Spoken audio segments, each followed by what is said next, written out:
Pada malam hari ini kita akan masuk ke keselamatan manusia ya. Minggu lalu bagaimana kita singgung tentang dosa dulu ya. Karena ini materi kita ini kan dari pertama sampai yang terakhir itu saling berkaitan jadi nggak bisa putus antara satu dengan yang lain. Nah, eh, Tunggu, minggu tunggu lalu bentar. Tunggu bentar. Tunggu ya. Saya mau catat dulu. Mau catat. ya, minggu lalu kita sudah belajar tentang dosa. Ada yang mau ditanyakan sedikit tentang minggu lalu tentang dosa? Pas? Pas, Kak. Oke, ada yang kalau begitu ada yang salah satu belum tuntas. Yang belum tuntas itu adalah eh Allah tahu nggak ketika manusia jatuh ke dalam dosa itu Allah tahu nggak? Tahu. Tahu. Tahu. Lalu kenapa sepertinya Allah membiarkan? Ya, karena dia mau manusia itu mengaku dosa. Satu, dia mengaku dosa. Ada yang lain? Minta Karena tolong Kak Firman diulangi terlambat soalnya. ya, pertanyaannya adalah tentang dosa minggu lalu itu Allah kan tahu kan? Kita sepakat semua tahu bahwa Allah itu Maha tahu dan dia tahu eh, Adam itu pasti jatuh ke dalam dosa. Nah, mengapa Allah membiarkan dia jatuh? Apakah Allah membiarkan dia atau bagaimana? Atau juga termasuk menentukan dia? Atau sengaja Tuhan menentukan dia masuk jatuh dalam dosa? Karena dia mau manusia itu jujur mengaku dosa. Kalau Ibu Fang tadi, supaya Tuhan meminta dia jujur. Yang lain? Ada yang pendapat yang lain? Kalau Supaya menurut saya, oh maaf Pak Firman, supaya manusia itu atau Adam itu tahu menentukan baik buruknya Hmm, dosa itu gitu ya supaya dia atau tahu kelakuan baik orang. buruknya. Oke, kalau Pak Acai, terima kasih Bu kalau Juli. menurut saya kan Tuhan menciptakan kita serupa dengannya, tapi Tuhan memberikan kita free will, kebebasan Ya, untuk memilih. oke. Terima kasih untuk beberapa pertanyaannya. Ya, jawaban Pak Acai itu sangat tepat ya. Allah tahu nggak kalau Adam dan Hawa itu jatuh dalam dosa? Tahu. Tapi apakah Allah yang menentukan? Tidak. Ya, lagi-lagi itu bukan karena Allah mau dia jatuh ke dalam dosa, tapi karena manusianya sendiri yang memilih dengan kehendaknya, dengan free will-nya. Jadi ada orang beranggapan mengapa Adam dan Hawa jatuh ke dalam dosa itu karena Tuhan menentukan. Tidak ya. Kalau Allah yang menentukan dia jatuh ke dalam dosa, berarti dia itu robot. Adam dan Hawa itu bukan lagi eh, gambar dan rupa Allah, tapi gambar dan rupa robot.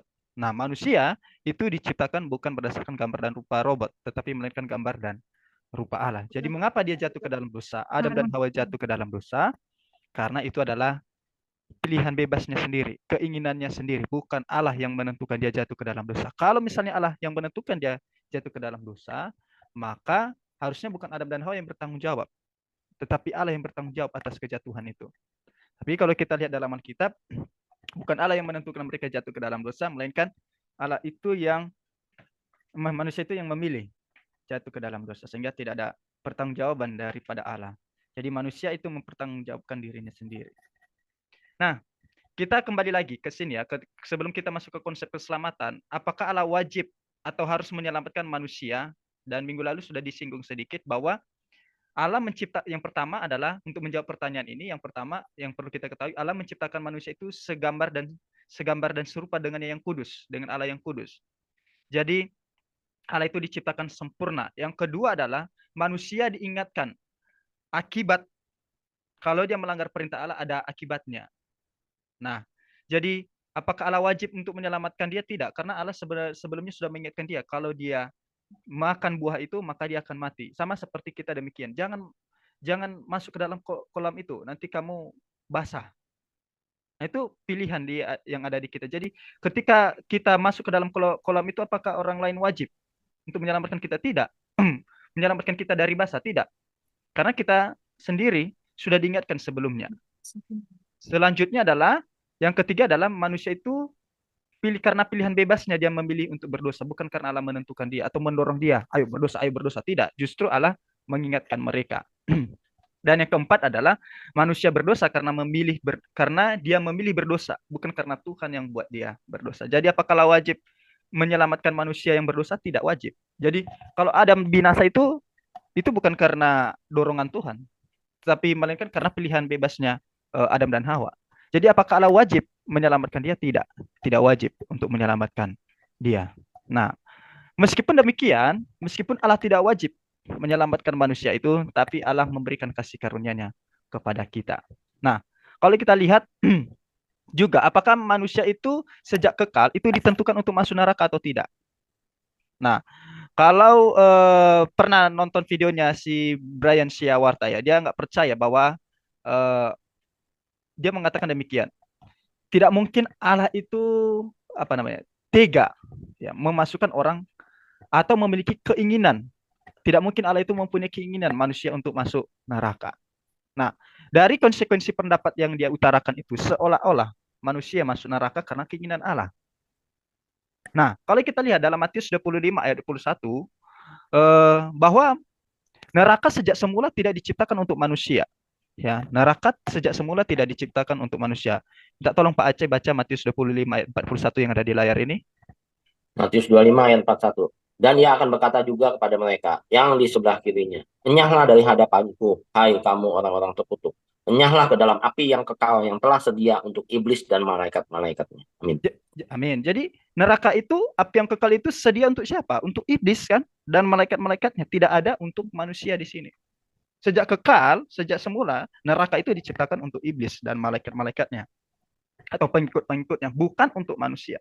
Tapi kalau ada manusia masuk neraka, itu bukan karena keinginan Allah. Tetapi karena keinginan manusia sendiri yang ingin menjadi pengikut iblis jatuh ke dalam dosa dan masuk neraka. Jadi kita tidak bisa menyalahkan Allah ketika ada orang manusia masuk neraka. Jadi pernyataan Kristen progresif ya si Brian Syawarta itu kalau tahu pernyataannya itu seolah-olah menyalahkan Tuhan. Tidak mungkin Allah itu punya kerelaan untuk memasukkan manusia ke dalam neraka. Nah itu kita tolak bahwa Allah memang sejak semula tidak mempunyai keinginan manusia untuk masuk neraka. Tapi justru manusia yang memilih dia masuk neraka. Ya, dia berbuat dosa dan menjadi sama dengan iblis dan dalam perbuatan iblis dan akhirnya masuk neraka. Nah, kalau kita lihat juga Roma 3 ayat 23, kita akan lihat ayat-ayat ini ya. Ayat-ayat ini saya minta tolong kita ganti-gantian membacakannya ya. Bu Fang minta tolong Roma pasal kedua ayat ini, Roma pasal 3 ayat 23 dan Roma 6 ayat 23 yang ada di layar ini. Ya, Roma 3 ayat 23, karena semua orang telah berbuat dosa dan telah kehilangan kemuliaan Allah. Iya. Terus? Lanjut, Roma 6 ayat 23, sebab upah dosa ialah maut, tetapi karunia Allah ialah hidup yang kekal dalam Kristus Yesus Tuhan kita. Ya. Kalau kita lihat di sini bahwa manusia itu telah berbuat dosa. Jadi dan dia berbuat dosa karena kesalahannya sendiri, karena pilihannya sendiri. Jadi karena dosa itu membuat dia kehilangan kemuliaan Allah. Dan upah dosa adalah maut. Maka perbuatan manusia yang baik-baik itu telah tercemar oleh dosa. Jadi bisa dikatakan demikian. Berapa sih dosa untuk masuk ke dalam neraka? Berapa banyak dosa yang dibutuhkan untuk masuk neraka? Nah, kalau kita lihat di sini, semua orang telah berbuat dosa. Bukan dosa-dosa. Berapa dosa untuk masuk neraka? Cukup satu dosa itu sudah cukup mengantarkan kita masuk neraka. Apalagi banyak dosa. Kita contoh Adam dan Hawa. Ketika mereka jatuh ke dalam dosa, berapa dosa yang mereka perbuat sehingga mereka tersingkir daripada hadapan Allah? Cuma satu dosa, makan buah larangan itu. Tapi cukup makan buah larangan itu mereka sudah dipastikan mati. Dan mereka terusir daripada hadapan Allah. Hanya puji Tuhannya, Allah tidak langsung memasukkan mereka ke dalam neraka. Allah memberikan kasih karunia-Nya kepada mereka. Jadi masuk neraka itu tidak butuh banyak dosa, apalagi banyak dosa. Satu dosa saja sudah memastikan masuk neraka, apalagi banyak dosa. Dan karena satu dosa itu kita telah kehilangan kemuliaan Allah, dan oleh sebab itu Roma 6 ayat 23, upah dosa ialah maut, artinya neraka. Ya, maut ini berkontras dengan hidup yang kekal, artinya kebalikan dari hidup yang kekal. Makanya ayat 23 itu tetapi kasih karunia Allah ialah hidup yang kekal. Jadi lawan hidup yang kekal adalah neraka.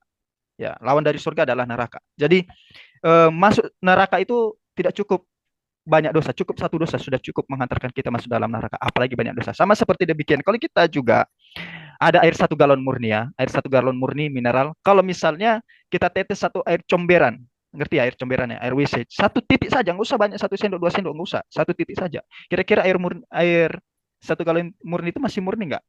Masih layak nggak diminum? Tidak layak. Ada yang mengatakan kepada saya kan, oh itu layak Pak Firman. Oh oke, kalau layak kita tes yuk, mau nggak minum? Dia akhirnya nggak mau minum. Kenapa? Satu tetes itu sudah membuat membuat tercemar air itu. Nah, gitu juga dengan kehidupan kita. Kehidupan kita itu telah tercemar oleh dosa. Satu dosa itu sudah mencemari segala perbuatan baik kita, apalagi banyak dosa. Adam dan Hawa aja diusir, apalagi kita yang banyak dosa ini. Nah, begitu. Karena tuntutan surga, perlu kita ketahui, tuntutan surga itu adalah kudus, tanpa noda dosa. Setitik pun tidak boleh ada noda dosa. Karena Allah itu kudus. Makanya Imamat pasal 19 ayat 1 dan 2 itu, kuduslah kamu sebab aku ini kudus. Jadi tuntutan surga itu adalah kudus. Maka ketika kita masuk surga, tidak boleh ada noda dosa sedikit pun dalam hidup kita. Setitik pun, apalagi banyak dosa. Maka dalam Yesaya 64 ayat 5 sampai 6 itu, tidak, tolong Ibu Fang baca. Ibu Yama. Yesaya 64 ayat 5, engkau menyongsong mereka yang melakukan yang benar dan yang mengingat jalan yang kau tunjukkan. Sesungguhnya engkau ini murka sebab kami berdosa. Terhadap engkau kami memberontak sejak dahulu kala. Ayat 6, demikianlah kami sekalian seperti seorang najis dan segala kesalahan kami seperti kain kotor. Kami sekalian menjadi layu seperti daun dan kami lenyap oleh kejahatan kami seperti daun dilenyapkan oleh angin. Nah, jadi sejak dulu kala kita ini sudah keturunan pendosa, ya, ayat 5 ya. Dan ayat 6 kalau kita lihat, kami seperti seorang najis. Jadi kita ini sudah najis di hadapan Allah. Kita ini sudah tidak layak lagi di hadapan Allah. Dan dikatakan segala kesalehan kami seperti kain kotor. Kesalehan ini berbicara gaya hidup yang berbakti kepada Allah, bahkan juga dalam tanda petik ya, berbakti kepada Allah. Dan juga perbuatan baik kita yang sepertinya berbakti kepada Allah. Jadi kualitas perbuatan baik kita itu seperti kain kotor. Jadi setara dengan kain kotor. Nah, kain kotor, kalau kita lihat di sini, Yesaya pasal 64 ayat 6, kalau kita lihat bahasa Ibrani-nya itu, kain kotor yang dimaksud di sini bukan seperti kain kotor, kain lap di rumah kita atau keset kaki. Tidak. Tapi kain kotor yang dimaksud adalah kain kotor, mohon maaf, pembalut wanita. Itu kain kotor yang dimaksud di sini. Nah, oleh sebab itu, perbuatan baik kita itu, kesalehan kita itu, tanpa kasih karunia Allah, itu kualitasnya seperti kain kotor pembalut wanita itu. Dan itu begitu menjijikkannya manusia di hadapan Allah karena dosa.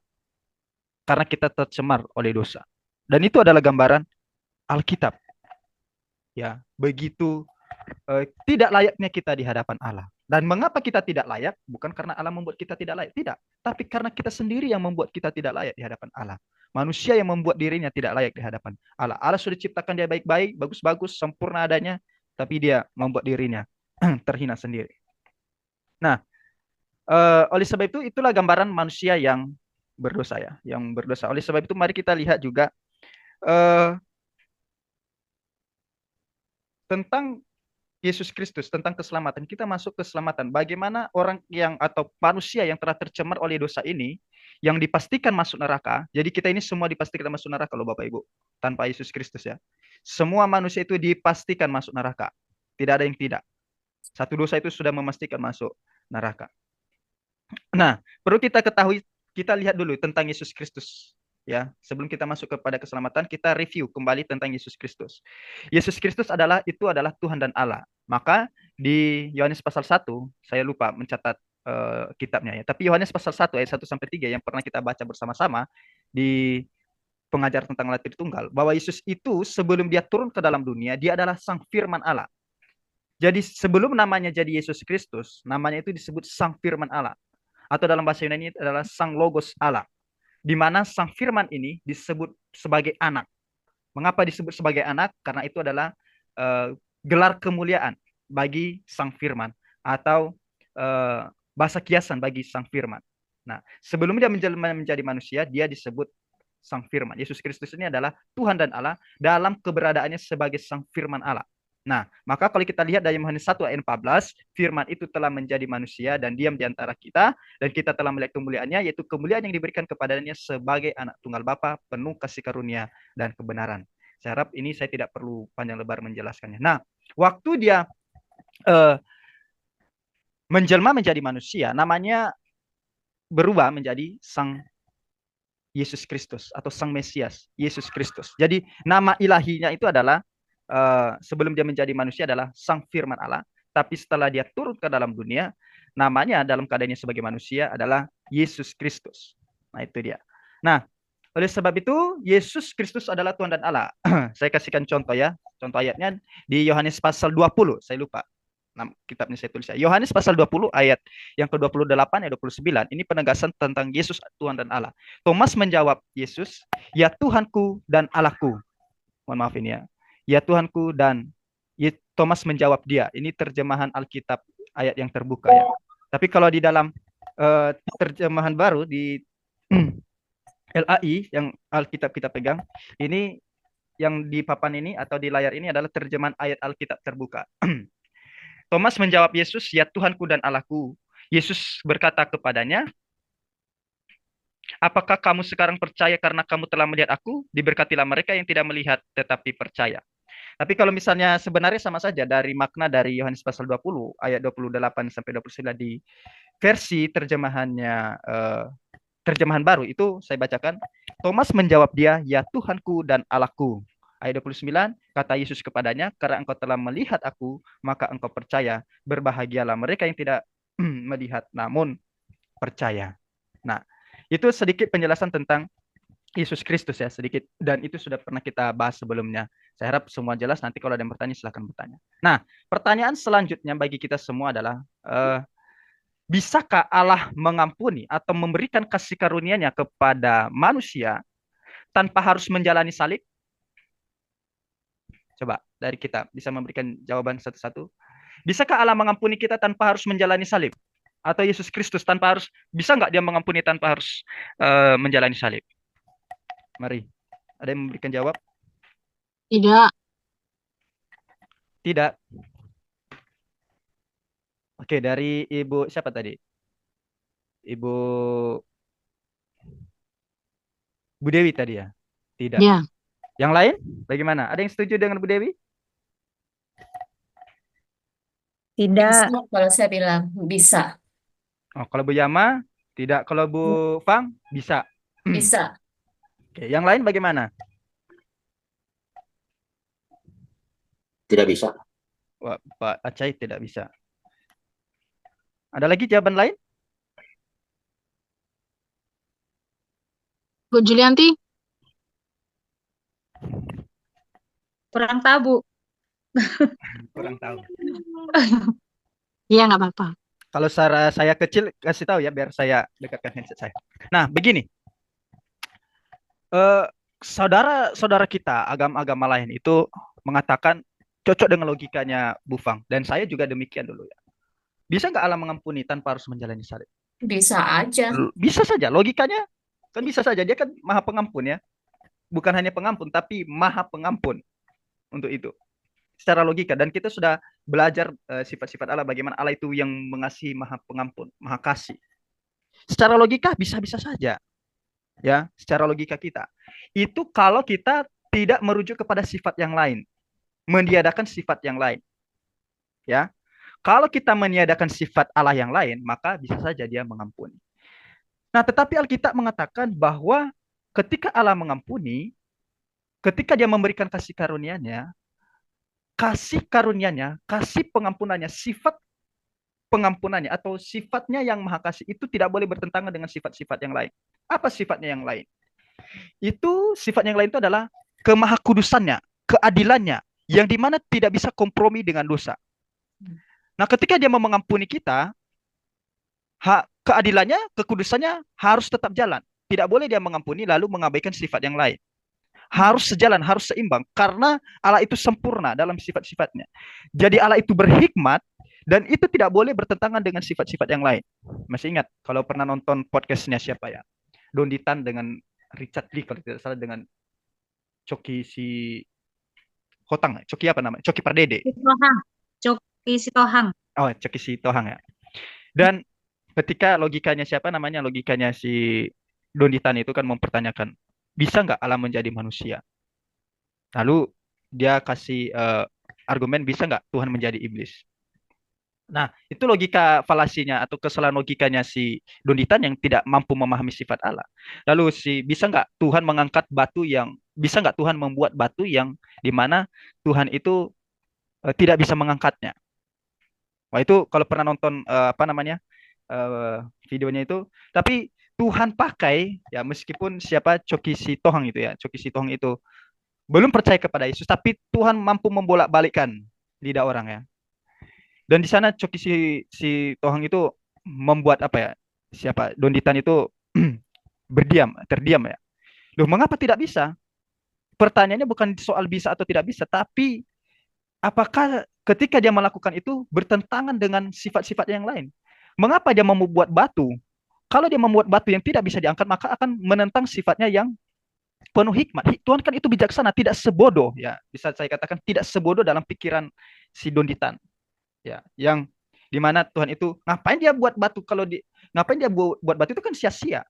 Yang tidak bisa dia angkat sendiri. Ngapain dia buat batu itu kan sama saja Tuhan itu tidak berhikmat. Ngapain dia menjadi iblis? Itu kan namanya tidak berhikmat. Dan di mana kehikmatan Allah? Nah, secara logika kita kan diputarnya, kalau kita putar balik logikanya seperti itu. Nah, begitu juga dengan Allah. Bisa nggak Allah itu menjadi manusia? Bisa nggak Allah mengampuni tanpa harus menjalani salib? Secara logika kita bisa saja. Tetapi ingat, ada sifatnya yang lain, yang itu sifatnya yang maha kudus, yang tidak bisa bertentangan dengan dosa. Di mana dosa harus dihukum. Dan Allah itu maha kudus, surganya itu maha kudus. Kalau dia mau memberikan kasih karunia-Nya tidak boleh bertentangan dengan sifat-sifat yang lain. Nah, pertanyaan yang selanjutnya adalah, apakah Allah itu ketika dia mau menjadi manusia, itu melanggar sifat-sifat yang lain? Nah, kalau kita lihat, dalam Alkitab tidak. Nanti kita akan lihat. Tapi saya lupa mencantumkan di sini. Ada yang bisa menolong saya membuka Nahum 1 ayat 3. Berapa? Nahum 1 ayat 3. Dan Bilangan 14 ayat 18. Nahum 1 ayat 3 ya, Kak? Ya. Nahum Demikian. 1 ayat 63. Ya, Iya. satu lagi Bilangan 14 ayat 18. Saya minta tolong Ibu Juli baca Nahum 1 ayat 3. Tadi Bu Fang Bilangan 14 ayat 18. Oke, baik. Nahum 1 ayat 3. Tuhan itu panjang sabar dan besar kuasa, tetapi Ia tidak sekali-kali membebaskan dari hukuman orang yang bersalah.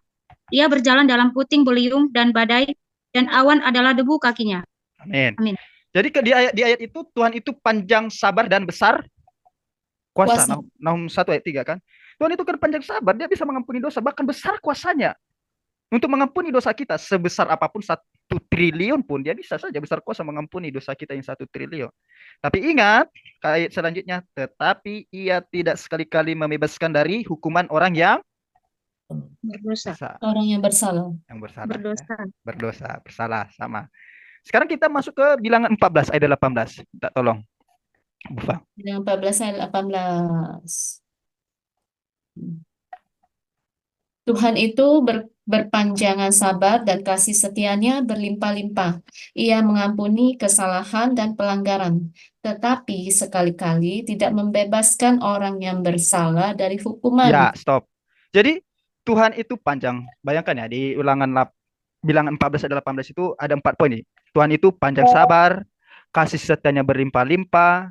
Yang ketiga dia mengampuni kesalahan, yang keempat dia juga mengampuni pelanggaran. 4 itu ya. Itu menggambarkan bagaimana sifat Allah itu yang maha kasih. Tapi ayat selanjutnya, kata-kata selanjutnya ingat, tetapi sekali-kali tidak membebaskan orang yang bersalah dari hukuman. Jadi meskipun dia secara logika kita dia mampu mengampuni kita, dia mampu membebaskan kita dari hukuman, membebaskan kita ya dari hukuman. Tetapi ingat lagi ada sifatnya yang lain, yaitu yang maha kudus, yang dimana setiap dosa dan perbuatan itu harus mendapat ganjarannya. Nah, kita lihat di sini ada 2 sifat Allah di sini. Maka kita akan dapat gambaran di sini. Allah itu kasih yang pertama. Tapi ingat Allah itu adil dan kudus. Maka ketika dia memberikan kasih karunia-Nya kepada kita, ketika Allah memberikan kasih karunia-Nya kepada kita, nah sebelum itu ingat, waktu Allah memberikan kasih karunia-Nya kepada kita, perlu diingat, itu bukan karena Allah wajib memberikannya kepada kita. Tidak. Melainkan semata-mata karena dia bermurah hati kepada kita. Ya. Nah ketika dia bermurah hati kepada kita, kasihnya yang murah hati, kasihnya yang maha kasih itu tidak boleh bertentangan dengan sifatnya yang lain, yaitu sifat kemahakudusannya dan sifat keadilannya. Nah, oleh sebab itu, bagaimana jalan keluarnya? Maka jalan keluarnya adalah Yesus Kristus itu turun ke dalam dunia menjalani salib. Nah, mengapa dia menjalani salib? Nah, untuk ini, untuk menunjukkan kasih dan keadilan dan kemahakudusannya ini. Maksudnya gimana? Ada kisah, kalau saya ulang ceritanya ya. Kisah di Kekaisaran Romawi ada jenderal ya, jenderal yang memberontak kepada Kekaisaran Romawi, yang di mana Kekaisaran Romawi ini korupsi atau membuat rakyat itu menderita sengsara. Dan akhirnya jenderal ini bernama Jenderal Samila, dia memisahkan diri bersama dengan rakyatnya, dan ketika dia memisahkan diri dari rakyatnya, rakyat itu mempunyai gudang makanan. Ya, bersama dengan rakyat itu mempunyai gudang makanan. Waktu mereka punya gudang makanan itu, gudang makanan mereka itu terbatas. Nah, terbatas, dan akhirnya jenderal mengatakan tidak boleh kecurian bahan makanan, karena kalau sempat kecurian bahan makanan, kita akan sangat kekurangan, apalagi sedang dalam pengungsian. Dan akhirnya, tapi tiba-tiba, nggak tahu gimana ceritanya, gudang makanan mereka ini yang sudah dijaga bersama, tetap kecurian. Dan akhirnya ketahuanlah pencurinya, dan yang mencuri itu adalah ibu jenderal sendiri. Semua pada kaget. Karena semua pada kaget, rakyat terbelah menjadi dua. Ada rakyat A dan rakyat B. Rakyat A mengatakan kepada jenderal, jenderal, jika jenderal menghukum ibu jenderal, karena nggak tahu kok bisa ibunya mencuri, tapi nggak tahu lah. Pokoknya itulah kisah nyatanya. Jadi rakyat ini mengatakan, jika jenderal menghukum ibunya, saya tidak mau ikut jenderal. Kami tidak mau ikut jenderal. Mengapa? Karena jenderal ini tidak kasih. Masa ibunya sendiri dihukum? Kalau ibunya sendiri dihukum, apalagi nanti kita ini rakyatnya yang biasa-biasa saja ini bisa saja dihukum. Jadi kami tidak mau ikut jenderal jika jenderal menghukum ibunya. Artinya rakyat ini mempertanyakan kasih dari jenderal. Nah, rakyat B juga protes. Jika jenderal tidak menghukum ibunya, kami tidak mau ikut jenderal lagi. Karena jenderal tidak adil. Karena siapapun itu, mau anggota keluarganya kah, mau siapapun itu harus dihukum. Termasuk anggota keluarganya. Karena itu adalah sifat keadilan.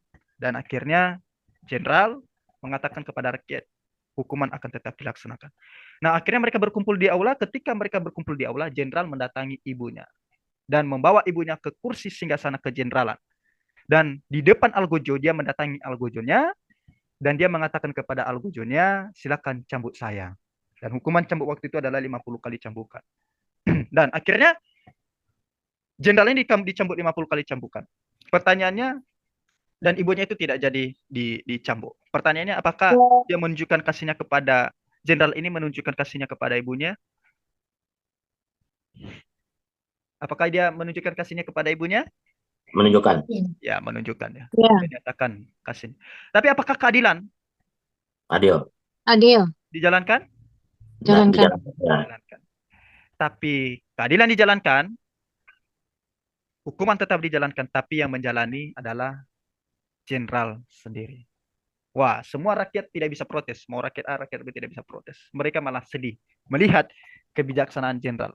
Ya, dia mau menunjukkan kasihnya, tapi tidak boleh bertentangan sifatnya yang adil. Dia menunjukkan keadilannya, tapi juga dia harus juga menunjukkan kasihnya juga. Nah, dari kisah sederhana ini, kisah nyata sederhana ini, mengapa Yesus Kristus datang ke dalam dunia? Untuk menunjukkan kasih dan keadilannya kepada kita semua. Nah, mengapa kalau kita lihat jenderal tadi itu, mengapa jenderal melakukan itu semua, pengorbanan yang sedemikian rupa? Karena dia mengasihi ibunya dan mengasihi rakyatnya. Nah, oleh sebab itulah yang dilakukan oleh Yesus Kristus. Dan itulah yang dilakukan oleh Allah Tritunggal. Itulah yang dinyatakan dalam Yohanes 3 ayat 16. Karena begitu besar kasih Allah akan dunia ini, sehingga ia telah mengaruniakan anaknya yang tunggal, supaya setiap orang yang percaya kepadanya tidak binasa. Nah, jadi mengapa Yesus lakukan itu semua? Karena kasihnya kepada kita semua. Dan di atas kayu salib dia mengatakan sudah selesai. Apa artinya sudah selesai? Dalam Yohanes 19 ya, ayat 29 dan 30. Arti sudah selesai itu artinya adalah bahwa segala dosa pelanggaran kita telah selesai ditanggung di kayu salib. Tuhan telah selesaikan di kayu salib. Sehingga siapa yang percaya kepada dia tidak binasa. Nah, oleh sebab itu juga, kalau masuk neraka itu, kembali lagi ya ke konsep keselamatan. Kalau orang masuk neraka itu tidak butuh banyak dosa, tapi cukup satu dosa. Nah, apalagi banyak dosa sudah memastikan masuk neraka. Nah, waktu Tuhan memasukkan kita ke dalam ke surga, seandainya bukan seandainya, waktu manusia itu mau dimasukkan ke dalam surga, itu juga bukan karena manusia itu telah berbuat baik, atau karena dia sangat baik, atau dia telah mengumpulkan banyak pahala. Tidak. Waktu Tuhan memasukkan orang ke surga, itu bukan berdasarkan perbuatan baik, jumlah amal saleh, dan jumlah pahala yang ada dalam diri manusia. Tidak. Melainkan karena apa kita masuk surga? Melainkan karena iman. Ya, karena iman. Bisa minta tolong Pak Fang. Pak Fam, Pak Acai. Mohon maaf terbalik-balik namanya ya. Ya. Pak Acai, Efesus pasal 2 ayat 8 sampai 9. Efesus 2 ayat 8. Sebab karena kasih karunia kamu diselamatkan oleh iman. Itu bukan hasil usahamu, tetapi pemberian Allah. Ayat 9, itu bukan hasil pekerjaanmu. Jangan ada orang yang memegahkan diri. Amin. Iya, kita lihat di sini, sebab karena kasih karunia, apa kasih karunianya? Pengorbanan Yesus Kristus. Itulah kasih karunia Allah. Allah memberikan Yesus Kristus bagi kita. Kita diselamatkan oleh iman. Ya, oleh iman. Bukan karena. Nah, kalau kita lihat di sini kelanjutannya, itu bukan hasil usahamu, itu bukan hasil perbuatanmu. Karena perbuatan dosa kita telah tercemar oleh dosa, seperti kita bahas di awal tadi. Itu bukan hasil usahamu. Tapi kita lihat garis bawah ini ya, tetapi pemberian Allah. Jadi kita diselamatkan oleh kasih karunia Allah. Karena kasih karunia lah kita diselamatkan oleh iman. Bukan hasil usaha kita atau perbuatan baik kita, melainkan semata-mata karena pemberian Allah. Ayat ke-9 itu mengatakan, itu bukan hasil pekerjaanmu, apalagi kita berbakti dan lain sebagainya. Nah, nanti ada pertanyaan, lalu untuk apa perbuatan baik itu? Nanti kita akan masuk selanjutnya di sana. Nah, oleh sebab itu kita lihat di Efesus pasal 2 ayat 8 sampai 9 ini sudah mengunci bahwa tidak ada celah bagi perbuatan baik untuk membawa kita masuk ke dalam surga. Tidak ada. Sudah dikunci di sini oleh firman Tuhan, dan bukan saya mengunci ya. Melainkan firman Tuhan. Karena semata-mata karena kasih karunia kita diselamatkan oleh iman. Itu bukan hasil usaha kita, tetapi itu pemberian Allah. Itu bukan hasil pekerjaan kita. Maka jangan ada orang yang memegahkan diri. Jadi sudah dikunci. Tidak ada celah bagi perbuatan baik. Bahkan jauh sebelumnya itu, tidak ada celah perbuatan baik. Maksudnya apa? Kita belajar tadi bahwa perbuatan baik kita, amal saleh kita telah dicemari oleh dosa. Bahkan kita ini kualitas perbuatan baik kita itu, kualitasnya itu setara dengan kain kotor tadi. Begitu hinanya dan najisnya kita di hadapan Allah.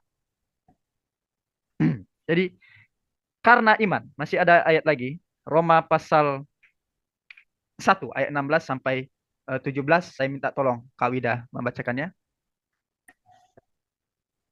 Roma pasal 1 ayat 16 sampai 17. Sebab aku mempunyai keyakinan yang kokoh dalam Injil, karena Injil adalah kekuatan Allah yang menyelamatkan setiap orang yang percaya, pertama-tama orang Yahudi, tetapi juga orang Yunani. Sebab di dalamnya nyata kebenaran Allah yang bertolak dari iman dan memimpin kepada iman, seperti ada tertulis, orang benar akan hidup oleh iman. Ya, kalau kita lihat di sini, Injil itu apa? Itu kabar tentang Yesus Kristus. Injil itu berbicara tentang kabar penyaliban, kematian, dan kebangkitan Yesus Kristus. Di mana melalui Yesus Kristuslah, disitulah letak kekuatan Allah menyelamatkan setiap orang yang percaya. Ya, dan itu Injil itu harus diterima melalui iman. Makanya dikatakan orang benar akan hidup oleh iman. Ya, sama-sama. Nah, oleh iman. Sih, nggak ada. Kalau Mia. Nah, kemudian Roma 3 ayat 28. Roma 3 ayat 28 minta tolong Bu Yama, dan juga Galatia 3 ayat 24 yang di layar ini minta tolong Bu Yama membacakannya untuk kita.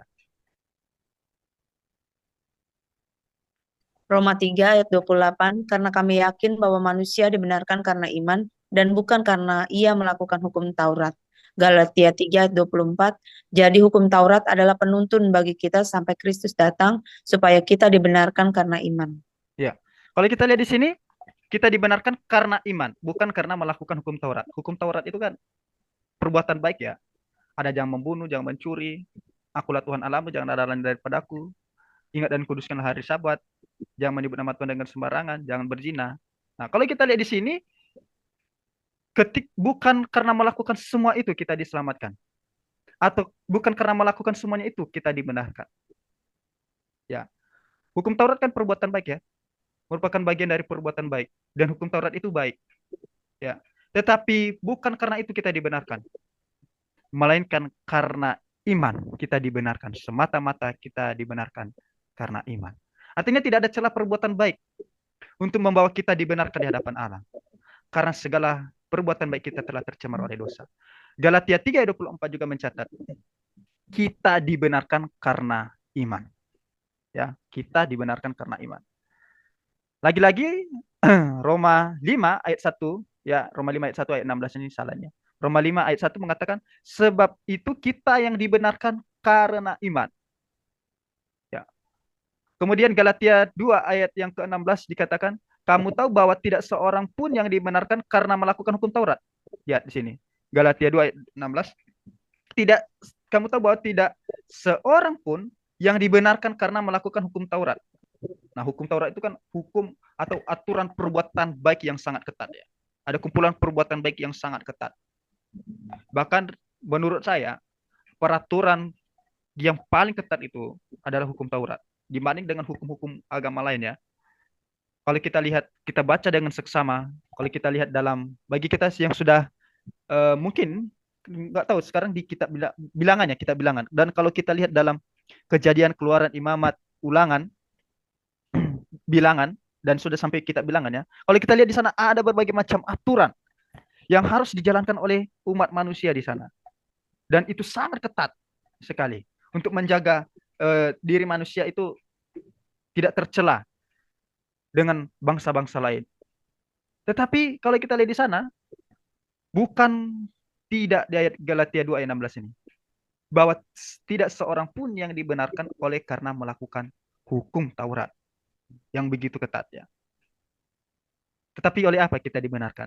Oleh karena iman dalam Kristus Yesus. Sebab itu kami pun telah percaya kepada Yesus Kristus supaya kami dibenarkan oleh iman dalam Kristus.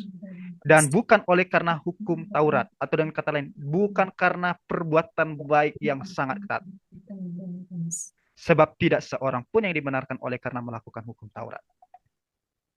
Nah, bahkan ini ajaran Yesus mengatakan, iman itu sama dengan percaya. Iman itu sama dengan percaya atau berserah diri. Ya, iman itu artinya percaya atau berserah diri. Kalau dalam Ibrani 11 ayat 1 itu mengatakan iman itu adalah bukti dari segala yang tidak kelihatannya. Nah, dengan sebahasa sederhananya, iman itu adalah penyerahan diri penuh kepada Allah. Ya, iman itu sebagai tanda kita menyerahkan diri kita kepada Allah, atau tanda kita percaya sungguh-sungguh kepada Allah. Nah, percaya di sini bukan sekedar di mulut yang dimaksud di sini, tapi penyerahan diri penuh, mempercayakan diri penuh kepada Allah. Maka Yohanes 3 itu ayat 15 ya. Setiap orang yang percaya kepadanya beroleh hidup yang kekal. Yang percaya bukan yang melakukan hukum Taurat atau melakukan perbuatan baik yang ketat. Ya. Ayat 16. Karena begitu besar kasih Allah akan dunia ini sehingga ia telah mengurniakan anaknya yang tunggal supaya setiap orang yang percaya kepadanya tidak binasa. Setiap orang yang percaya kepadanya. Jadi kita dibenarkan karena percaya atau karena kita beriman, menyerahkan diri kita ke dalam tangan Tuhan Yesus Kristus. Ya. Kemudian ayat yang ke-18, barang siapa tidak percaya, barang siapa tidak beriman. Ya, dengan kata lain begitu, ia telah berada di bawah hukuman sebab ia tidak percaya atau tidak beriman dalam nama Anak Tunggal Allah. Titus 3 ayat 5 ini lebih menjelaskan lagi, lebih menegaskan. Tak tolong Bu Fang membacakannya. Titus 3 ayat 5, pada waktu itu dia telah menyelamatkan kita, bukan karena perbuatan baik yang telah kita lakukan, tetapi karena rahmat-Nya oleh permandian kelahiran kembali dan oleh pembaharuan yang dikerjakan oleh Roh Kudus. Amin. Amin. Kalau kita lihat di sini, bukan pada waktu itu dia telah menyelamatkan kita, bukan karena apa? Bukan karena perbuatan baik yang telah kita lakukan. Tetapi karena rahmat-Nya. Rahmat-Nya ini artinya karena kasih karunia-Nya. Jadi, lagi-lagi ayat ini mengunci bahwa perbuatan baik itu tidak ada andil bagian dalam keselamatan kita. Tidak ada sama sekali. Lalu, apa fungsi perbuatan baik kita nanti? Nanti kita akan lihat di sana. Jadi, kita harus nangkap konsep dulu bahwa orang itu dibenarkan karena semata-mata dia beriman. Bukan karena dia berbuat baik. Dan ingat, kalau misalnya ada ikut andil dalam perbuatan baik kita dalam keselamatan, itu artinya kita menghina pekerjaan Yesus Kristus. Dalam pengertian apa? Di dalam Yohanes pasal 19 itu kan. Ayat yang ke-29 dan ayat 30 itu, ayat 30 saya bacakan. Sesudah Yesus meminum anggur asap itu berkatalah, ia sudah selesai. Lalu menundukkan kepalanya dan menyerahkan nyawanya. Artinya apa? Kalau kita mengatakan masih ada andil perbuatan baik kita dalam keselamatan kita, artinya pekerjaan Yesus ini belum selesai. Pengorbanan Yesus masih belum selesai. Sehingga perlu perbuatan baik kita untuk selamat. Dan itu penghinaan bagi pengorbanan Yesus Kristus. Artinya kita mengatakan pengorbanan Yesus Kristus itu tidak cukup. Dan penyelesaian dosa kita tidak selesai. Tapi Alkitab mengatakan sudah selesai. Bahasa Yunani itu tetelestai. Kalau pernah dengar kata istilah tetelestai. Artinya sudah selesai. Ya, makanya Alkitab itu mengatakan sudah selesai. Tidak perlu ditambahkan lagi embel-embel yang lain untuk selamat. Nah, ini yang sangat penting bagi kita. Nah, oleh sebab itu Yohanes 8 ayat 24 juga mengatakan demikian. Karena itu tadi aku berkata kepadamu bahwa kamu akan mati dalam dosamu, sebab jika kamu tidak percaya, lagi-lagi tidak percaya, bahwa akulah dia, kamu akan mati dalam dosamu. Jadi kalau kita tidak percaya atau tidak beriman, kita akan mati dalam dosa kita, dan upah dosa adalah maut. Roma 6:23. Nah, jadi keselamatan kita itu hanya semata-mata karena kasih karunia Allah, yang dimana kasih karunia Allah itu kita terima melalui iman, bukan karena perbuatan baik kita. Maka waktu kita menjadi anak Allah, untuk menjadi anak Allah itu tidak melalui perbuatan baik, ya, melainkan ketika kita percaya. Yohanes 1 ayat 11 sampai 12 ya. Siapa saya minta tolong? Pak Aceh minta tolong, Pak Aceh baca. Tuh. Yohanes 1 ayat 11 ya. Iya. Ayat 11 sampai 12. Ya, Yohanes 1 ayat 11. Ia datang kepada milik kepunyaannya, tetapi orang-orang kepunyaannya itu tidak menerimanya. Ayat 12. Tetapi semua orang yang menerimanya diberinya kuasa supaya menjadi anak-anak Allah, yaitu mereka yang percaya dalam namanya. Amin. Amin.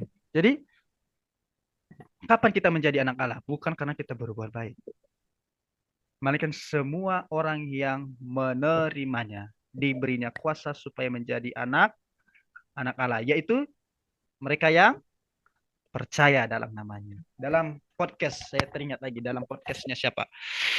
Brian Siawarta itu ya, dengan Habib apa namanya? Saya lupa. Ada yang ingat Habib apa namanya? Habib Jafar. Ya, Habib Jafar ya. Dia mengatakan demikian. Oh, saya percaya bahwa Habib ini adalah anak Tuhan Yesus. Apa? Jadi kalau kita bilang, kok bisa jadi anak Tuhan Yesus? Apakah dia memenuhi syarat Yohanes 1 ayat 11 sampai 12 ini? Kira-kira Bapak Ibu setuju nggak bahwa Habib Jafar itu yang dikatakan oleh Brian Siawarta ini memenuhi nggak Yohanes 1 ayat 11 sampai 12 Ya ini? enggak lah. Enggak. Jadi dia melakukan blunder. Ya, terima kasih jawaban. Jadi dia melakukan blunder. Bagaimana dia bisa, orang yang belum percaya Yesus itu bisa disebut anak-anak Allah? Tidak bisa. Dikatakan disebut anak-anak Allah. Syarat untuk menjadi anak Allah itu harus menerima Yesus. Dan orang yang menerima Yesus itu yang percaya dalam namanya. Kira-kira Habib itu percaya atau tidak dalam nama Yesus sebagai Tuhan dan Juru Selamat? Dalam konteks ini Yesus itu adalah Tuhan dan Allah. Dia tidak percaya, dia memang percaya kepada Yesus, tapi hanya sebatas nabi. Tapi kalau kita lihat di sini dalam konteksnya, orang harus percaya Yesus sebagai Tuhan dan Allah. Dalam namanya. Kenapa dalam namanya? Karena nama Yesus itulah keselamatan. Dan dia tidak percaya bahwa Yesus itu juru selamat. Dan juru selamatnya itu, mereka tidak punya juru selamat. Orang agama yang lain itu dia punya juru selamat. Dan kalau kita lihat, dalam kekristenan juru selamat itu hanya Yesus. Makanya disebut dalam namanya. Mereka yang percaya dalam nama Yesus sebagai Tuhan dan juru selamat. Maka kalau kita lihat 2 Korintus 5 ayat 17 di sini. Kita tolong Bu Yama baca. 2 Korintus 5 ayat 17. Jadi siapa yang ada di dalam Kristus, ia adalah ciptaan baru. Yang lama sudah berlalu, sesungguhnya yang baru sudah datang. Amin. Amin. Nah, kalau kita lihat di sini 2 Korintus 5 ayat 17, siapa yang ada di dalam Kristus harus ada di dalam Kristus dulu. Baru dia disebut ciptaan baru, baru dia disebut anak Allah. Tidak bisa yang lain. Kalau dia masih di luar Kristus, tidak ada ceritanya dia disebut anak Allah atau ciptaan baru. Tidak ada istilahnya di sini. Harus dia berada di dalam Kristus. Nah, kalau dia mau ada di dalam Kristus, dia harus percaya pada Yesus Kristus. Maka Yohanes 14 ayat yang ke-6. Yohanes 14 ayat yang ke-6. Ini ayat yang sangat terkenal. Minta tolong Bu Dewi baca. Yohanes 14 ayat 6, kata Yesus kepadanya, Akulah jalan dan kebenaran dan hidup. Tidak ada seorang pun yang datang kepada Bapa kalau tidak melalui aku. Amin. Iya, keselamatan itu hanya di dalam Yesus. Nah, ada orang berkata orang lain itu bisa selamat. Tidak ada cerita. Yesus sudah menguncinya di sini. Tidak ada seorang pun yang datang kepada Bapa. Bapa itu ada di mana? Ada yang tahu Bapa itu ada di mana? Ada yang kasih jawab? Di surga. Ya, di surga. Masih ingat doa Bapa kami? Coba doa Bapa kami. Bapa kami yang di surga. Ya, Bapa kami yang di surga. Jadi kalau mau masuk surga, harus melalui jalan ini. Akulah jalan dan kebenaran dan hidup. Sebenarnya bahasa Yunani-nya akulah jalan itu. Artinya satu-satunya jalan itu. Akulah jalan itu dan kebenaran itu dan hidup itu. Tidak ada seorang pun yang datang kepada Bapa. Bapa ada di mana? Ada di surga. Jadi tidak ada seorang pun yang masuk surga itu tanpa melalui Yesus. Tidak ada. Harus melalui Yesus. Kristen progresif itu menganut demikian. Bahwa orang yang tidak percaya Yesus itu masih bisa selamat. Tapi kalau kita lihat Yohanes 14 ayat 6 ini sudah mengunci. Tidak ada keselamatan manapun. Tidak ada keselamatan manapun. Maka dipertegas lagi kisah para rasul. Kurang kisah para rasul ya. Kita tolong Bu Juli membacakannya. Ya, kisah para rasul 4 ayat 11 sampai 12 sudah ada di layar, Bu. Demikian firman Tuhan, kisah para rasul 4 ayat 11 sampai 12. Yesus adalah batu yang dibuang oleh tukang bangunan, yaitu kamu sendiri, namun ia telah menjadi batu penjuru. Ayat 12. Dan keselamatan tidak ada di dalam siapapun juga selain di dalam Dia. Sebab di bawah kolong langit ini tidak ada nama lain yang diberikan kepada manusia yang olehnya kita dapat diselamatkan. Amin. Amin. Tidak ada, ayat 12 itu ya lebih tegas. Keselamatan tidak ada di dalam siapapun juga selain di dalam Dia. Dalam siapa? Ayat 11 itu di dalam Yesus Kristus. Sebab di bawah kolong langit ini, artinya di seluruh dunia ini, penjuru dunia ini, alam semesta ini, tidak ada keselamatan selain di dalam nama Yesus. Tidak ada nama lain yang diberikan kepada manusia yang olehnya kita dapat diselamatkan. Jadi hanya nama Yesus Kristus yang menyelamatkan kita. Yang dimana Yesus Kristus itu adalah kita percaya sebagai Tuhan dan Allah. Karena dialah yang menjadi keselamatan. Seperti mempertemukan kasih dan keadilan Allah itu. Tidak ada yang lain. Roma 10 ayat yang ke-9. Tidak tolong Ibu Julianti baca lagi. Roma 10 ayat 9. Sebab jika kamu mengaku dengan mulutmu bahwa Yesus adalah Tuhan dan percaya dalam hatimu bahwa Allah telah membangkitkan Dia dari antara orang mati, maka kamu akan diselamatkan. Amin. Ya. Terima kasih, Bu. Jadi, bagaimana orang selamat? Dari beberapa ayat. Kita harus percaya dalam hati kita dengan sungguh-sungguh bahwa Allah telah membangkitkan Dia dari antara orang mati, maka kamu akan diselamatkan. Jadi kalau kita percaya dan beriman sungguh-sungguh pada Yesus, bahwa Yesus Kristus adalah Tuhan, dan percaya dalam hati kita bahwa dalam kemanusiaannya Dia telah dibangkitkan dari antara orang mati, maka kita diselamatkan. Maka kamu akan diselamatkan. Amin. Demikianlah keselamatan itu yang kita bahas pada malam hari ini. Sebenarnya masih panjang lebar. Sebelum kita masuk ke poin selanjutnya, ada yang mau ditanyakan dari presentasi kita pada malam hari ini?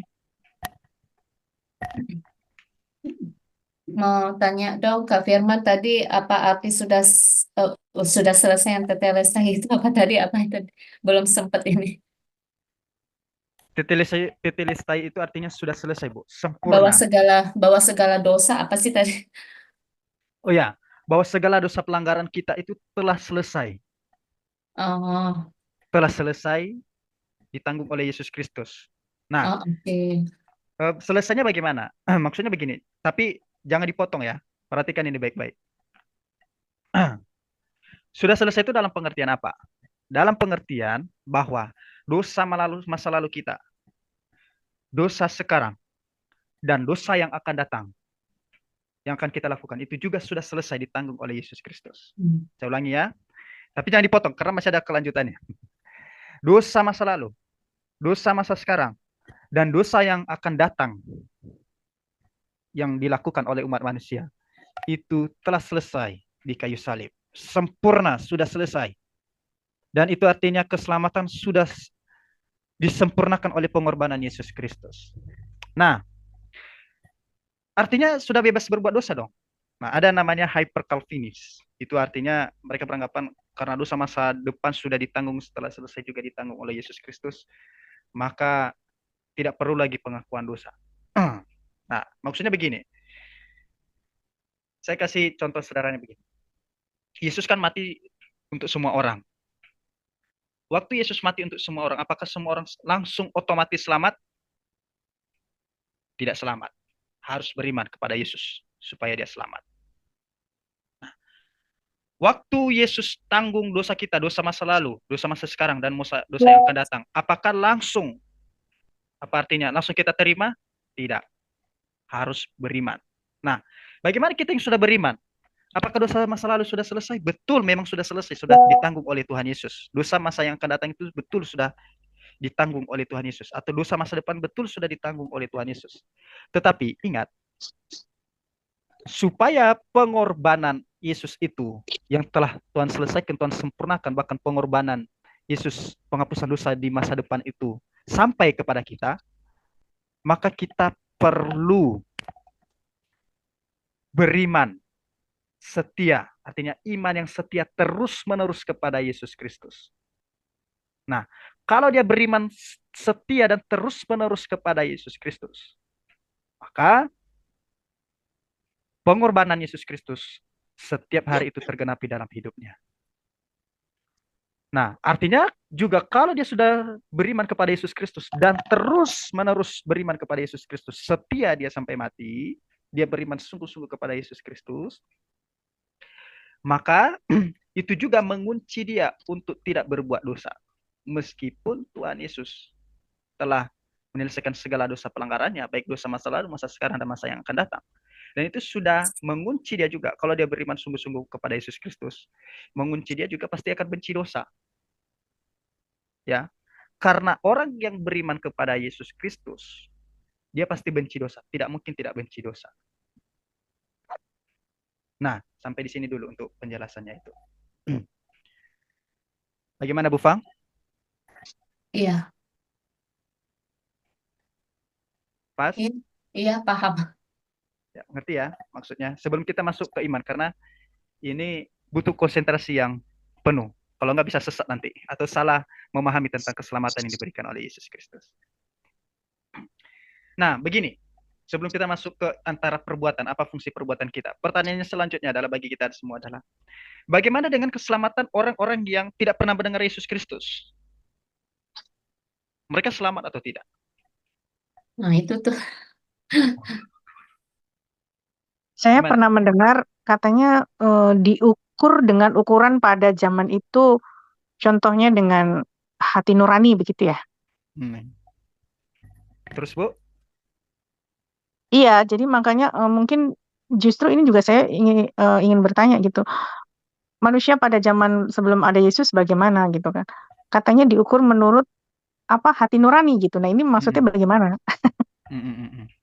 Bahkan bukan hanya sebelum Yesus lahir ya. Sebelum Yesus datang ke dalam dunia, sebelum Sang Firman itu datang ke dalam dunia. Bagaimana mereka yang di pelosok-pelosok sekarang yang sangat terpencil dan tidak pernah mendengarkan Injil? Betul, itu. Di mana keadilan Allah? Kan pertanyaan, di mana keadilan Allah? Betul ya? Betul. Nah, kembali lagi begini. Saya coba share screen, kok nggak bisa share screen ini. Mana? Oh, ini. Kembali lagi begini. Bentar ya.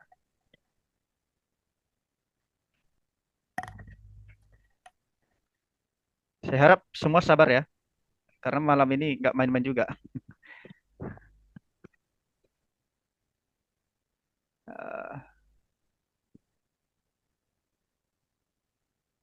Apakah layar saya sudah kelihatan? Belum, udah. Sudah. Sudah ya. Mudah-mudahan tidak ada gangguan. Nah, kembali lagi ke pertanyaannya adalah, apakah Allah wajib menyelamatkan? Kelihatan nggak?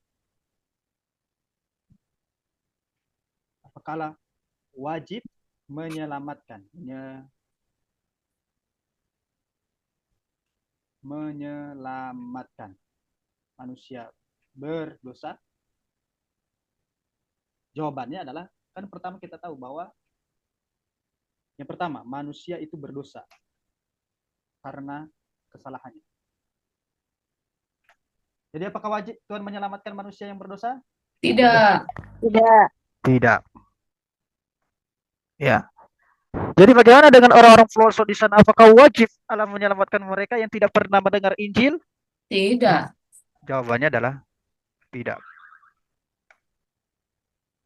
Jadi semuanya tidak dan tidak. Tidak, Allah tidak mempunyai kewajiban. Selamat, kita selamat karena apa?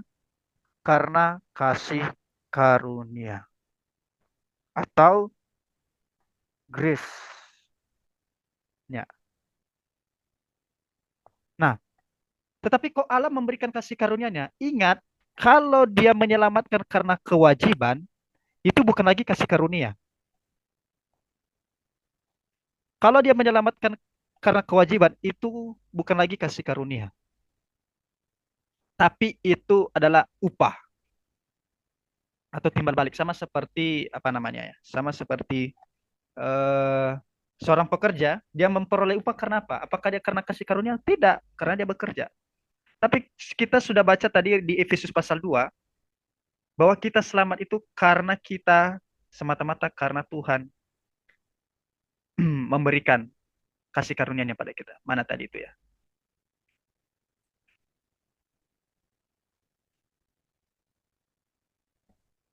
Nah, ini dia. Wah. Jadi apakah Allah wajib menyelamatkan? Tidak. Untuk itu. Nah, oleh sebab itu, tapi bagaimana kita yang menerima kasih karunia Allah ini? Nah, itu artinya Tuhan memberikan kasih karunia-Nya kepada kita. Itu artinya Tuhan sangat sayang kepada kita yang menerima kasih karunia. Apakah Tuhan tidak sayang mereka? Bukan soal Tuhan tidak sayang atau tidak sayang kepada mereka. Karena memang Allah tidak wajib memberikan kasih karunia-Nya karena mereka berbuat dosa di hadapan Allah.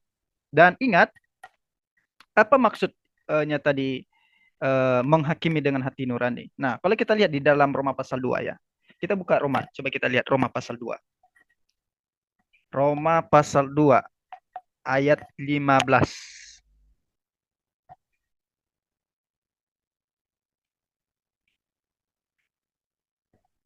Sudah dapat? Sudah. Sudah. Kita tolong Pak Aceh baca. Roma 2 ayat 15. Sebab dengan itu mereka menunjukkan bahwa isi hukum Taurat adalah tertulis di dalam hati mereka. Dan suara hati mereka turut bersaksi dan pikiran mereka saling menuduh atau saling membela. Amin. Oh, sebelum itu ayat 14 Pak sampai 15 sekali lagi Pak, minta tolong. Roma 2 ayat 14. Apabila bangsa-bangsa lain yang tidak memiliki hukum Taurat oleh dorongan diri sendiri melakukan apa yang dituntut hukum Taurat, maka walaupun mereka tidak memiliki hukum Taurat, mereka menjadi hukum Taurat bagi diri mereka sendiri. Ayat 15, sebab dengan itu mereka menunjukkan bahwa isi hukum Taurat ada tertulis dalam hati mereka. Dan suara hati mereka turut bersaksi dan pikiran mereka saling menuduh atau saling membela. Amin. Amin. Maka kalau kita lihat di sini, Bapak Ibu Saudara sekalian, judul perikopnya ini kan, judul perikopnya ada apa Pak Aceh? Dari kita Pak Aceh. Hukuman Allah atas semua orang. Nah, hukuman konteksnya di sini, itu konteksnya bukan untuk keselamatan. Ya. Dalam Roma pasal 2 ini bukan berbicara tentang bagaimana orang supaya selamat. Tidak. Tapi bagaimana Allah menghakimi manusia melalui kebenaran hukum Taurat maupun melalui isi hati nurani. Coba sekali agak panjang ya, mohon sabar ya malam hari ini ya, biar tuntas. Coba Pak Aceh buka Roma pasal 3-nya Pak, ayat yang ke-20. Roma pasal 3 yang ke-20. Roma 3 ayat 20. Sebab tidak seorang pun yang dapat dibenarkan di hadapan Allah oleh karena melakukan hukum Taurat. Karena justru oleh hukum Taurat orang mengenal dosa. Jadi hukum Taurat bukan maksud untuk menyelamatkan kita. Tapi hukum Taurat itu untuk membuat kita mengenal dosa kita. Prinsip hukum Taurat diberikan bukan untuk menyelamatkan. Prinsip hati nurani yang telah tercemar oleh dosa bukan untuk menyelamatkan. Melainkan supaya kita mengenal dosa kita. Jadi misalnya begini, hukum Taurat itu sama seperti cermin.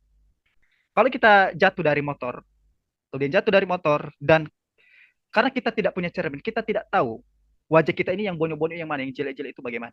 Tapi waktu kita lihat cermin, wah ternyata ada yang bonyok di sini, ada yang bonyok di sini, ada yang bonyok di sini, ada yang luka-luka di sini, wajah saya ada yang cacat di sini. Waktu kita lihat cermin. Tetapi cermin tidak bisa menyembuhkan wajah kita. Nah, begitu juga dengan hukum Taurat dan hati nurani. Dan hati nurani itu dan hukum Taurat itu bukan untuk membuat kita selamat daripada dosa. Melainkan untuk apa? Untuk supaya kita mengenal dosa. Oh, ada hukum Taurat. Jangan berzina.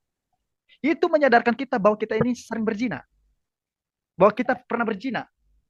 Lihat, makanya Yesus pertegas ketika engkau melihat perempuan dan mengingini dalam hati ini, engkau sudah berzina. Oh, jangan mencuri. Nah, sebenarnya menunjukkan kita ini sedang mencuri. Begitu juga dengan hati nurani. Nah, bagaimana dengan orang yang tidak pernah mengenal Yesus Kristus, bahkan mereka yang tidak punya hukum Taurat? Nah, hukum Taurat itulah bagaimana mereka dihukum. Nah, hati nurani itulah yang menunjukkan seberat apa mereka dihukum melalui hati nurani. Karena hati nurani itu akan berbicara dan menunjukkan kesalahan mereka. Orang yang punya hukum Taurat dengan orang yang tidak punya hukum Taurat tapi dia punya hati nurani, tentu hukumannya berbeda. Nah, di dalam surga itu ada kualitas hukuman yang berbeda ya. Makanya ada hukuman yang terdalam, yang paling dalam. Berarti ada yang tidak terdalam. Artinya orang yang tahu banyak firman Tuhan tapi tidak hidup di dalam anugerah Tuhan, menolak Yesus Kristus, hukumannya berbeda dengan orang yang tidak pernah tahu firman Tuhan tapi dia punya hati nurani. Dia di penghakimannya itu, penghukumannya itu berdasarkan hati nurani. Sama seperti misalnya ada orang dari pegunungan sana, dia bawa motor, lalu melanggar lampu merah. Lalu Pak polisi menangkap dia. Lalu dia mengatakan, Pak, saya ini orang pegunungan, saya tidak tahu aturan lalu lintas. Saya tidak tahu. Sebenarnya saya tidak pernah diajar bahwa ada aturan lalu lintas, melanggar lampu merah. Tentu hukumannya berbeda dengan orang kota yang sudah tahu aturan lampu lalu lintas.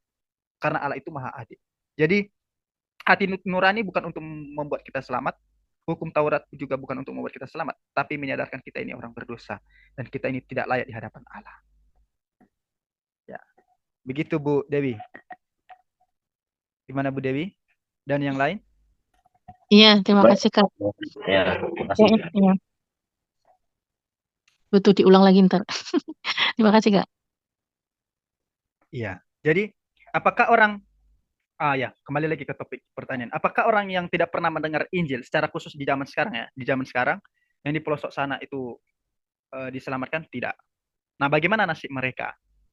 Yang pertama, Allah tidak wajib memberikan kasih karunia kepada mereka.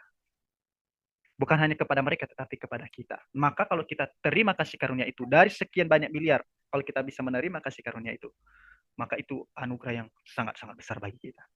Nah, bagaimana dengan mereka yang di luar sana? Itulah tanggung jawab kita memberitakan Injil. Makanya Yesus berkata, pergilah, jadikanlah semua bangsa muridku. Jadi, bagaimana nasib mereka? Itulah tugas kita. Jadi sebenarnya kita bukan mempertanyakan di mana keadilan Allah, mengapa Tuhan menghukum mereka. Bukan itu pertanyaan intinya. Tapi pertanyaan intinya, poinnya adalah, sudahkah engkau mengabarkan Injil Kristus yang mulia itu? Maka coba kita lihat Roma pasal 10. Roma pasal 10. Ayat 13. Roma pasal 10 ayat 13 sampai 15. Roma pasal 10 ayat 13 sampai 15. Kita berapa? Lihat yang dulu cepat. Disitulah jawaban bagaimana nasib orang Roma 10 13. Sebab barang siapa yang berseru kepada nama Tuhan akan diselamatkan. Ya. Tetapi bagaimana mereka dapat berseru kepadanya jika mereka tidak percaya kepada Dia? Bagaimana mereka dapat percaya kepada Dia jika mereka tidak mendengar tentang Dia? Bagaimana mereka mendengar tentang Dia jika tidak ada yang memberitakannya? Dan bagaimana mereka dapat memberitakannya jika mereka tidak diutus? Seperti ada tertulis betapa indahnya kedatangan mereka yang membawa kabar baik. Amin.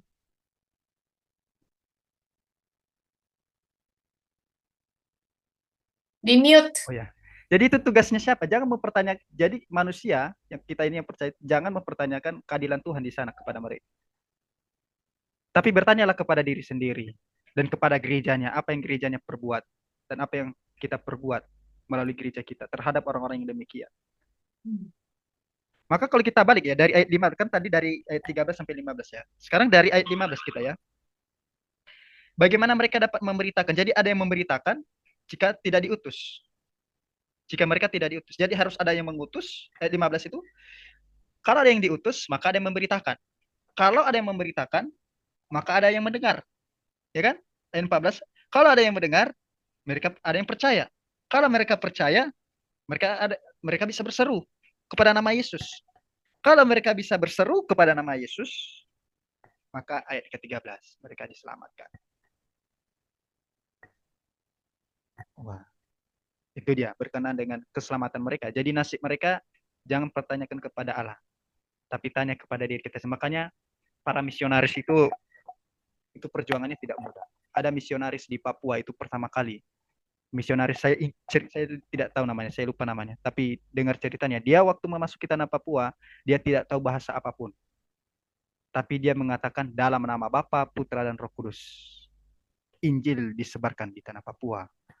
Dan puji Tuhan, tanah Papua mengenal Injil. Nah, maka oleh sebab itu, para misionaris kita itu sangat perlu didukung. Ya.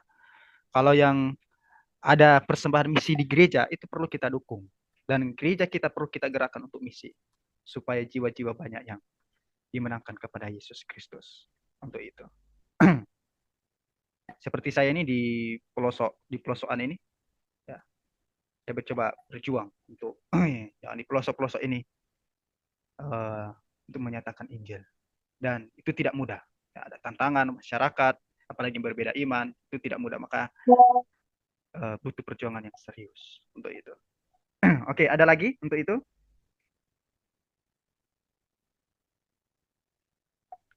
Ada yang mau ditanyakan untuk itu? Tidak ada, Kak. Pas, sudah jelas. Oke, sudah jelas ya. Dari Pak Aceh sudah jelas. Ibu Yama, bagaimana Ibu Yama? Sudah, Kak. Terima kasih. Ya. Ibu Julianti? Udah jelas, Kak. Makasih, Kak. Oke. Sebenarnya saya mau masuk ke pokok, tapi saya sudah malam ya. Mungkin kita lanjut di minggu depan. Jika Yesus Kristus telah menanggung semua dosa kita dan kita selamat hanya karena iman, bukan karena perbuatan baik kita, maka bagaimana hubungannya iman dengan perbuatan baik?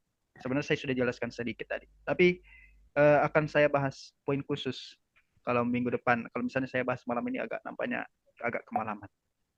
Tapi mari kita renungkan, apa hubungannya perbuatan baik dengan iman kita? Nah itu dia. Itu di minggu depan kita akan bahas tentang itu. Pas semua ya malam hari ini. Ya. Oke.